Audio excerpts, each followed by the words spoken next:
Most adults with ADHD are disengaged and dissatisfied with their careers, missing out on money and opportunities because they're just simply bored with work.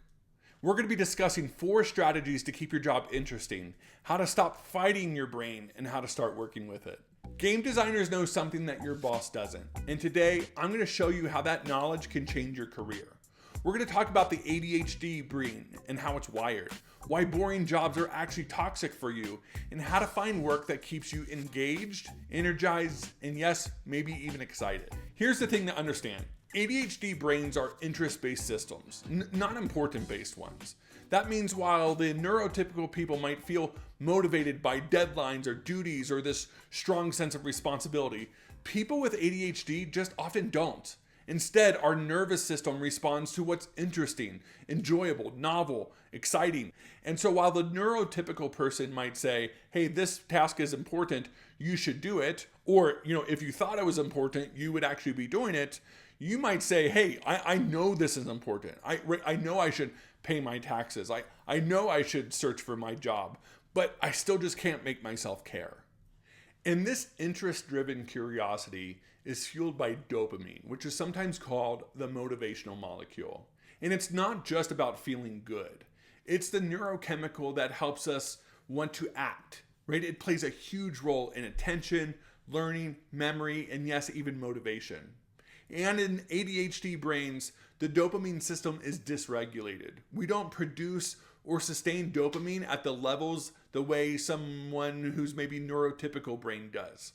This means that without the right stimulation, our brains go into this low power mode. And when you find something interesting, boom, dopamine spikes. You lock in. And that's why you can hyper-focus for hours. But if it's boring, flatline. And this is a big misunderstanding of ADHD. It's not a lack of attention, it's the dysregulation of attention. Where you can absolutely pay attention to something, sometimes too much, right? It's just as challenging to pay attention to something as it is to unpay attention to something. And when you get locked in like a hawk staring at a rabbit, that's hyperfocus. It's intense, it's immersive, and it's time blurring. But here's the twist. Hyperfocus isn't a superpower by default. It's a survival mechanism. When something really grabs your brain because it's interesting or meaningful or urgent, you click into gear and you go deep. The key is this: the interesting work makes hyperfocus accessible. When your job aligns with your curiosity and values, you naturally drop into this high performance state. So you're not distracted or scattered, you're locked in. And if you learn to set up the right environment, clear goals, strong interests, some urgency, hyperfocus becomes a tool. You get more done in a few hours than most people can do in a day. And boring jobs aren't just annoying for people with ADHD. They're actually harmful. Why? Because your brain needs that stimulation to stay online. And without it, you fall into this low dopamine state. That's when you start procrastinating, spacing out, or avoiding work entirely. And it's not because you don't care, but because your brain is trying to protect itself from this understimulation. But avoidance doesn't feel good either. You end up feeling guilty, stressed, and ashamed. You might tell yourself lazy or broken, or keep promising yourself that you'll just do it tomorrow. And this cycle, this low stimulation, procrastination, shame, repeat, this is what leads to burnout.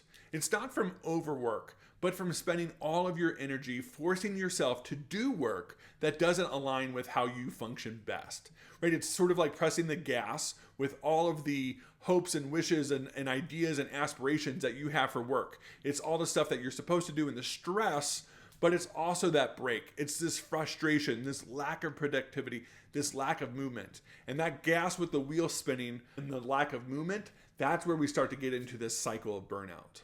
So what does it have to look like to keep your ADHD brain online?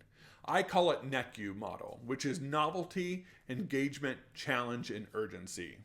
Right? You need variety, creative freedom, a sense of purpose. You need to be learning or solving something, and you need a deadline. But if your job is lacking all 4, you might be in real trouble. So how do you spark passion and focus? We're going to go over these 4 different strategies for how to identify your interest and look for work that excites you, how to seek variety and mix roles or tasks or even environments and with people. You're going to embrace challenge, where you push yourself into meaningful goals. And then we're going to talk about job crafting, where you can reshape your role to fit your strengths. Let's start with your interests. What lights you up? What parts of your past jobs did you actually enjoy? When did you lose track of time because you were so engaged? What work are you actually proud of? Your interest is your fuel, so you need to know what fills your tank before you go job hunting.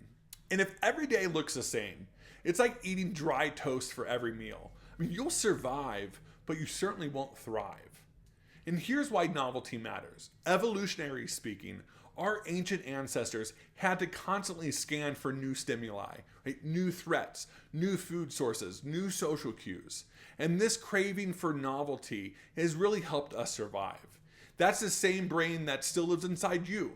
Today, it craves variation in tasks, environments, and challenges. Novelty triggers a dopamine response, helping the ADHD brain stay alert, focused, and motivated. This is why we love learning so much, because it actually sparks dopamine. So don't ignore the boredom. Honor it. It's your brain's way of saying, we need something new to work with. Strategy 3, embrace challenge. You might think ADHDers should avoid pressure, but here's the truth. We like challenge. We just don't like pointless challenge. In fact, game designers have cracked the code on this. The research has found that there is this element called 104% of our current capacity, meaning that if it's just a little bit harder than what we can currently do, that's when we're most engaged. Because if it's too easy, right, we get bored, we give up, we turn off the game. But also if it's too challenging, we get frustrated, then we get bored, and then we turn off the game. But they found this sweet spot, this quotient at 104%. Again, just a little bit past of our current capacity is where we are most motivated and most engaged. So this is where we need to think about it for ourselves, where we want to set some goals, these stretch goals that are a little bit past of what we can currently do. We want to compete with ourselves or with another person, having that element of getting that feedback, seeing our progress, seeing our growth, very, very, very, very motivating. And then we're going to start to build momentum, with these small wins. And again, the video game industry has really understood this. If you play any games and you look at any screen, you're going to get, so many different touch points of different areas of growth. They have different areas of achievements to unlock, right? They know that we are wired for growth and challenge, and we love it. Strategy 4, job crafting. This is the practice of reshaping your role to align with your strengths, your interest, and energy patterns. And here's the science behind this. Having a sense of autonomy, when you have control over your work, is one of the strongest predictors of job satisfaction. When you feel like you have a choice, your brain gets that dopamine boost, and you're more likely to be focused and fulfilled. So shift what you can. Do more of what energizes you, and minimize or delegate what drains you. Even these small tweaks can lead to major changes in how you feel day to day.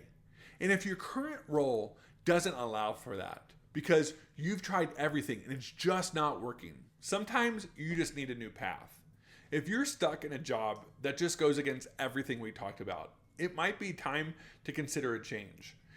Some jobs or some industries just aren't ADHD friendly. That doesn't make you broken. It means that the fit is wrong. It's incongruent. And this is where I created this ADHD Career Change Guide to help you explore your options. This is a step-by-step framework that's going to get you from stuck to feeling like you have a strategy.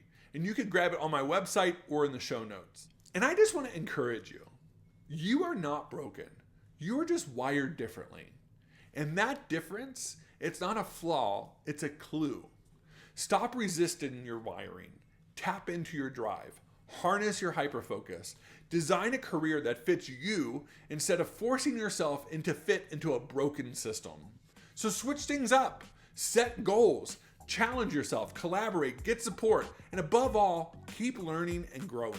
Thanks for spending time with me today. If this video has helped you, hit the like button, subscribe to my channel, and share it with someone who you think might need it. You can find those free tools at lifesketch.co, or you can grab them in the show notes as free ADHD career change guide. And until next time, keep exploring, stay curious, and remember, your brain is brilliant. Let's build a career that proves it.